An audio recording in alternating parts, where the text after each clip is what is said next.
Dalam kekurangan yang dideritanya, gadis cilik ini mampu melantunkan ayat suci Al-Quran dengan segenap tenaga yang ia miliki. Hanya keikhlasan dan semangat yang menjadi dorongan baginya.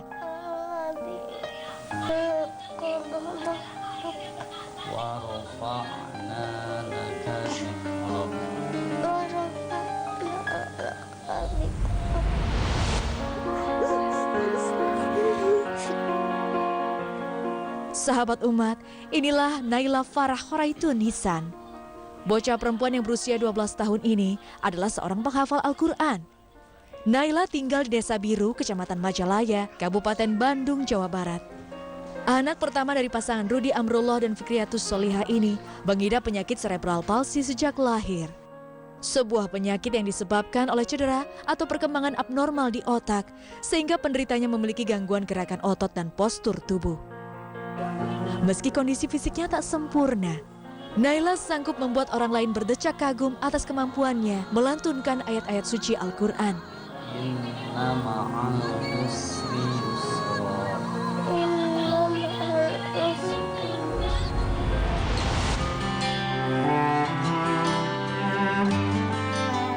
Kondisi fisik Naila yang tidak sempurna tidak membuat kedua orang tuanya patah semangat. Dengan keyakinan teguh terhadap kuasa Allah Subhanahu wa Ta'ala, mereka terus berusaha agar putrinya dapat tumbuh menjadi pribadi yang sempurna.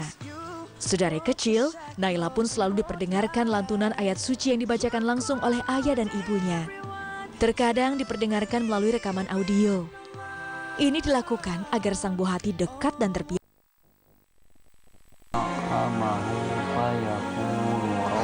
Al-Quran sebagai kitab suci agama Islam adalah pedoman hidup yang sebaiknya diajarkan oleh orang tua kepada anaknya karena mengandung banyak manfaat dalam kehidupan. Sebagaimana Allah Subhanahu wa Ta'ala berfirman, sesungguhnya orang-orang yang selalu membaca kitab Allah dan mendirikan sholat dan menafkahkan sebagian dari rezeki yang kami anugerahkan kepada mereka dengan diam-diam dan terang-terangan. Mereka itu mengharapkan perniagaan yang tidak akan merugi, agar Allah menyempurnakan kepada mereka pahala mereka dan menambah kepada mereka dari karunia-Nya. Sesungguhnya Allah Maha Pengampun lagi Maha Mensyukuri. Al-Quran Surat Fatir ayat 29-30.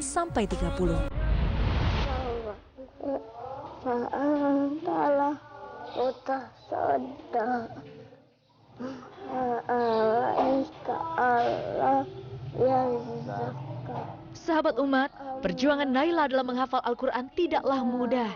Akibat sakit yang dideritanya, gadis cilik ini seringkali diserang rasa sakit yang amat sangat pada persendiannya. Ada makan apa tadi kemarin?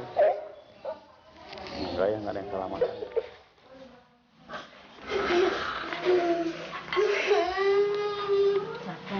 Udah. Sakit lagi. Berbagai pengobatan pun sudah dicoba untuk meringankan sakitnya. Kita berusaha terapi gitu ya, yang pasti mungkin kita terapi. Kalau dulu kita kombinasikan antara fisioterapi dengan dengan refleksi gitu ya. Nah, cuman karena sekarang yang jadi kendala itu untuk fisioterapi itu mungkin tempatnya jauh gitu ya. Tempatnya yang jauh dan yang tidak mungkin dijangkau gitu dengan roda 2. Nah, mungkin yang kita lakukan sekarang mungkin ya refleksi aja gitu. Diterima refleksi setiap seminggu sekali gitu.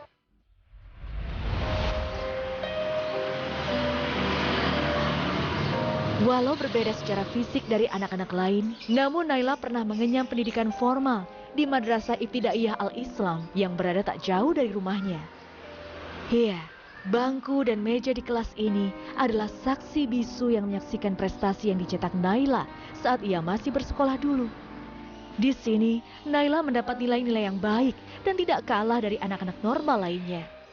Namun sayang, di kelas 4 Naila tidak mampu melanjutkan sekolah karena penyakit yang semakin parah dan ia pun sudah tak mampu lagi duduk terlalu lama.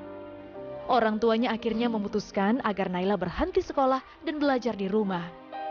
Sahabat umat, walau harus menelan kenyataan pahit, tapi semangat belajar Naila tak lantas surut. Justru ia semakin semangat belajar, walau penyakitnya tak kunjung sembuh. Ikut belajar mengaji bersama anak-anak lain adalah salah satu obat bagi Naila. Ia bisa berinteraksi dengan anak-anak lainnya. Ia pun dapat terus menghimpun semangat demi menggapai cita-citanya, yakni menjadi seorang dokter yang mampu menyembuhkan anak lain yang menderita sakit seperti dirinya.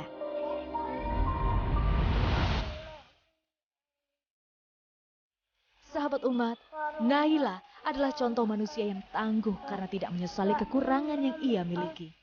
Bahkan ia menggunakan kelebihannya untuk sesuatu yang positif. Ia pun terus maju walaupun gelombang cobaan berkali-kali menghantamnya. Dengan dukungan kedua orang tua, suatu saat nanti Naila akan menjadi orang yang berguna bagi agamanya dan juga lingkungan sekitar. Semoga sepenggal kisah Naila bisa menjadi pengingat kita akan kebesaran Allah Subhanahu wa Ta'ala dan terus bersyukur atas nikmat yang diberikan olehnya. Hari ini, semoga dapat memberi hidayah dan informasi bagi Anda. Sampai jumpa di episode Umat selanjutnya.